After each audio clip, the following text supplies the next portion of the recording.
शब्दों में ये कहना चाहते हैं कि आज स्थिति ऐसी आ गई है जो हिंदुस्तान के लिए, भारत के लिए प्रधानमंत्री जी को तीसरा बार प्रधानमंत्री बनना बहुत आवश्यक है।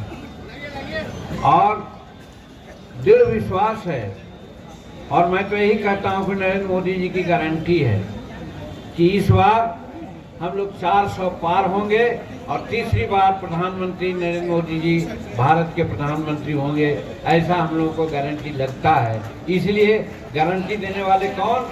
तो नरेंद्र भाई मोदी जी ने दिया है। विशेष लंबी बात न कह के सिर्फ यही कहना चाहते हैं कि जब से नरेंद्र मोदी जी भारत का कमान संभाले हैं, भारत हर दिशा में आगे बढ़ रहा है।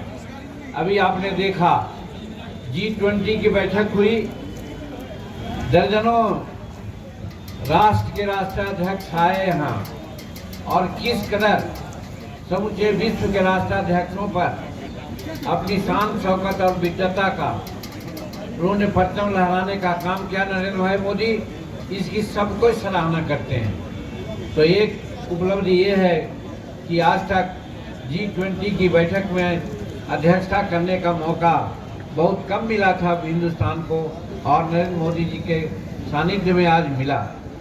दूसरी बात हम ये कहना चाहते हैं कि हिंदुस्तान, आप जानते हैं, आपको बता दें, बहुत लोग नहीं जानते होंगे कि 1980 से हम बिहार के राजनीति में हैं, और बिहार के राजनीति में होने के नाते भारत के राजनीति को भी थोड़ा थोड़ा समझने का हम प्रयास किया है।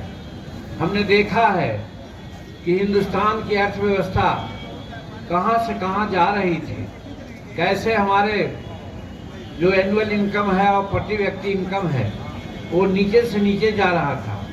आज नरेंद्र मोदी जी के नेतृत्व में हम लोग सब आगे बढ़ रहे हैं। उसका उदाहरण है कि जब 2014 में आए थे तो भारत की आर्थिक व्यवस्था 15वां, 16वां, 17वां पायदान पर था, और आज ये 10 वर्षों में हमारी आर्थिक व्यवस्था 5वां पायदान पर आ गई है।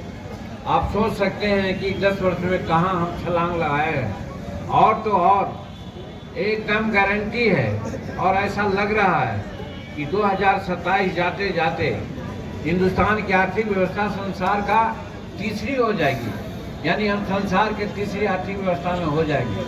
आप कह सकते हैं कि आर्थिक व्यवस्था तीसरी हो जाने से क्या फायदा है?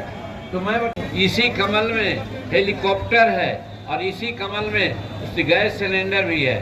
कहने का मतलब, अगर कमल पर आप देते हैं तो ये चारों पांचों पर मुहर पड़ता है और सबको साथ देते हैं। इसलिए कमल पर यहाँ पर आप राजभूषण चौधरी को बटन दबा करके आप अगर आशीर्वाद, हमारे एमडी के लोग पगला गए हैं, वो नहीं समझ रहे हैं कि हमारा शेड्यूल कास्ट और शेड्यूल ट्राइब का क्या अस्तित्व है। अभी जानते हैं जमुई में आज माता लगा करके, बहन लगा करके हमारे रामविलास पासवान जी और चिराग पासवान को गाली दिया है। ये गाली बर्दाश्त करने का चीज़ है। हम कहना चाहते हैं कि बिहार का कोई भी शेड्यूल कास्ट, दलित और आदिवासी जिसके नब्ज में और हिंदू शेड्यूल कास्ट और शेड्यूल ट्राइब का एक बूंद भी खून होगा तो इस बदला को निश्चित लेगा, और वो लेगा 30 तारीख को कमल पर बटन दबा करके बदला लेगा। ये मैं आज आह्वान करना चाहता हूँ। और इन्हीं चंद शब्दों के साथ वैसे बिहार के मुख्यमंत्री के बारे में क्या कहना है, सब लोग बोले, हम विशेष नहीं कहते, सिर्फ यही कहेंगे